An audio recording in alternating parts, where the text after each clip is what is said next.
voters present. Yes. And those 5 voters you're supposed to mark with an asterisk in the register to show that these were the voters who witnessed the opening of the ballot box and the counting and taking stock of the election materials in the morning.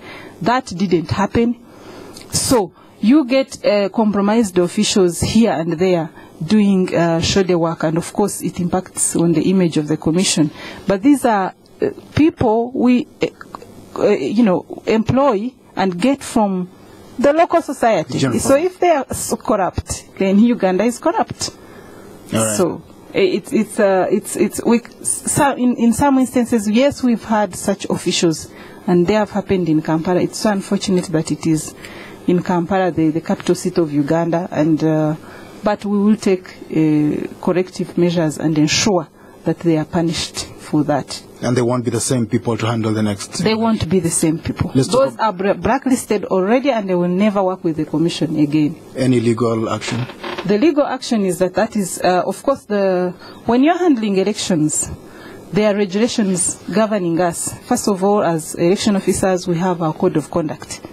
That is breach of the code of conduct. Secondly, the electoral rules clearly spells out when you do what and what happens to you.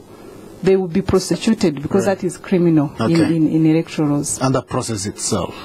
What kind of process? Well, you said the last time in the presidential election, you released materials late, so voting started at midday in some instances. Yes, so this time we released the materials early because we thought then we had laid voters. They had to wait for the materials, which was not good. This time we thought the materials would be at the polling stations and wait for the voters to turn up, and they opened. So when they arrived at the polling station, they were opened in some polling stations, as I said, earlier than the voting time and before the voters arrived. So that's when the staffing happens. So what will you do? Will you send, you could caught up between a rock and a hard place? We will put, when we are handling, say, Kampala alone, we have enough equipment, say, vehicles and officers to deliver these materials direct from our stores to the polling station. That like means what in the happened morning. with Kawempe, for example. Kawempe, the packing a little bit delayed. And because of that, the materials were delivered from our stores direct to the polling stations. And the voting was going on very well because nobody along the way had a chance to play mischief, to have possession of these materials in the middle. Let's talk about Mr. Sewanyana raised the issue of political interference, but let's talk about this coincidence political interference all pre-ticked ballot papers in favor of one man. Can you explain that to us a little bit? First of all, as a commission, we haven't investigated to know that all these pre-ticked ballot papers belonged to one man. We haven't reached that point because the materials have been taken over by the CID and the investigation is going on. As soon as we finish that, we will inform the nation of what has come out of the investigations. But if it is pre-ticked, well, there are a lot of politics around elections. Somebody could have tried to damage one man's You can do that to damage the other. You can also do it to get those votes to your side. Right. So it can go either way. So until we conclude the investigations, we cannot really start pinpointing at this point in time. It is still a bit early. And the profession, he said the professional technical personnel. Yes, there were professional technical personnel across the country, but there were 5 polling stations in Kampala where the professionalism was not was misused, and it was not properly followed, and because of that we've had to cancel the entire district. In Rakai, for example, I'll give you an example. Previously, we had a case in Rakai whereby one presiding officer wrote time in the local language. You know how you think in your local language and then write in English? So if it's in Luganda, if it's Sawemu, you write 1. Yes. Even though it's 7. Even when it is 7. So that happened, and the judge used that declaration of result form to overturn the entire election of Rakai district, and we had to repeat it. So it can be 1 or 2, 3 people who will spoil the whole thing. Okay. Yeah. Well, let's talk about some people say it takes only one fly to cause a bottle of perfume to stink. Did this affect Madam Kamukama, before we leave you? Could this have been an instance in the presidential and parliamentary elections at all, or were those ones clean as a sheet? First of all, you need to know that, I mean, it was wrong on the side of the commission to deliver materials late, but those materials arrived rather late.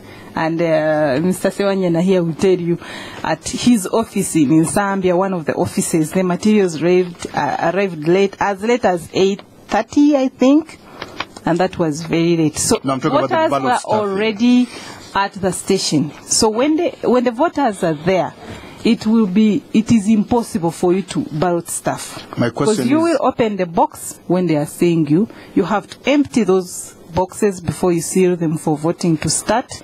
And so, yes, what happened this time round is that there was no presence of voters.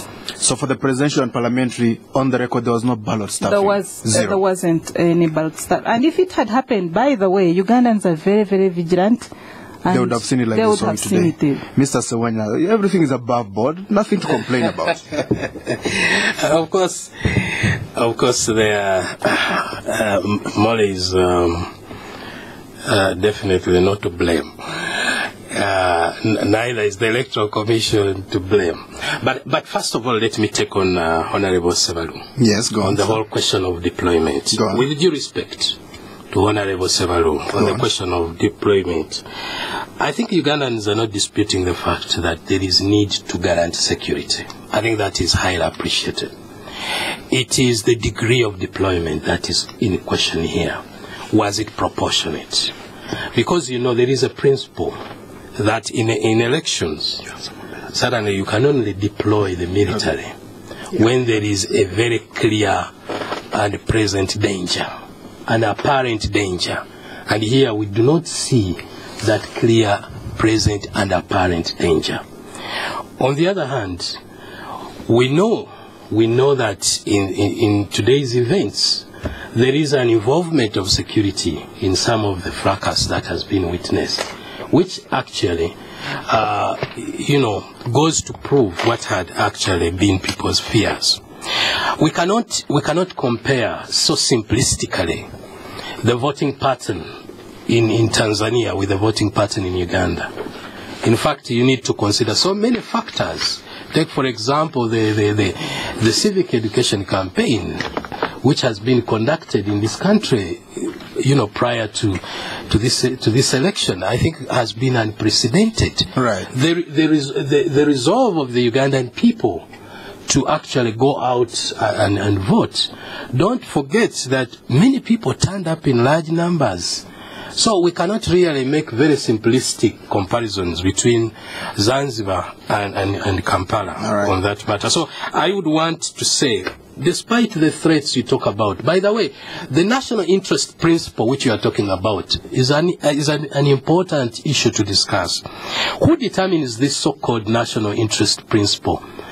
Many times the threat you are talking about is more of a well-calculated strategy to stifle opinion or cause panic or create a chilling effect. That's sometimes what is used by people to say, well, in the interest of security, I regard other people. On the other side, I'm also concerned about the whole question of bribery. Yes. During these elections. Right. I think it is clear, and I think it has been documented, that the level of bribery that we have witnessed in these elections has been unprecedented. Right. I'm sure Honorable Sevalu will agree on this one. Record setting. The records.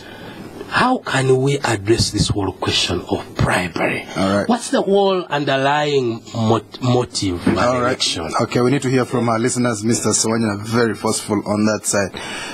This is Spectrum listeners on radio. And tonight, the Electoral Commission calling off local council elections in Kampala following massive irregularities and violence. You can call in and ask your questions.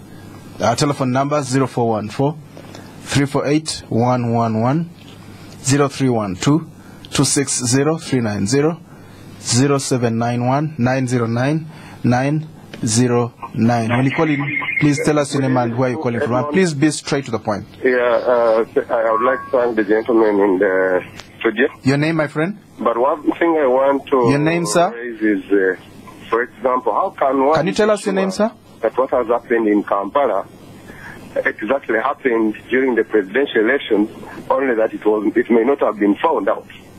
Well, I would like to tell the commission they have a big challenge. I came from Kibuku this morning, and the people were taking ballots in certain stations. Actually, some were carried to the police station in that area as well.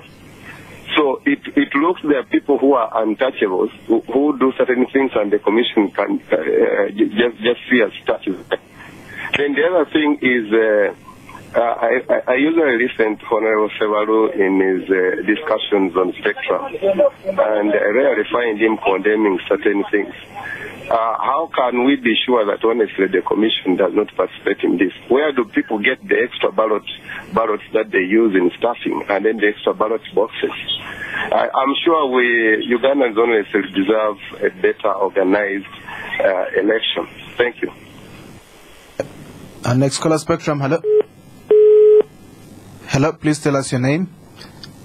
Edmond, good evening. Good evening. Your name? Jimmy is the name. Mine is a very brief one. Of course, I'm very disappointed with the so-called Electoral Commission. This one goes to Sevalu, Mike Sevalu. You see, we have got despots on this continent who have been winning elections with 99%, 90%, 89%. But one